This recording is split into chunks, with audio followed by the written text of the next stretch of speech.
semaine plus tard, Hippolyte débarquait à Paris pour la première fois. Le paquet, enveloppé de papier d'emballage et grossièrement ficelé qu'il avait placé dans le filet à bagages, n'avait suscité aucune curiosité de la part des douaniers auxquels il confia à mots couverts qu'ayant gagné au jeu, il s'en allait dépenser ses gains avec les petites femmes de Pigalle. Sa mise et son accent convainquirent les gabelous qu'ils avaient affaire à un plouc dont on pouvait simplement craindre qu'il se fît dépouiller par des apaches lors de son séjour. Selon les instructions du psychiatre, Hippolyte prit une chambre dans un hôtel convenable et s'y changea.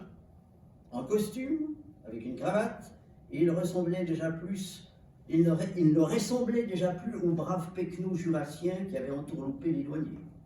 Le faux Renoir sous le bras, il se rendit dans une galerie que le docteur Lambernet avait choisie avec soin, ni trop modeste, ni trop brillante.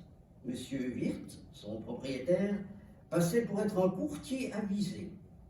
Hippolyte débita avec beaucoup de conviction le récit de l'oncle de Châteauroux, ami des artistes qui figuraient dans le déjeuner des canotiers. Le galériste y crut ou voulut y croire. On ne vend pas une peinture sans une légende, et celle-là avait tout pour plaire.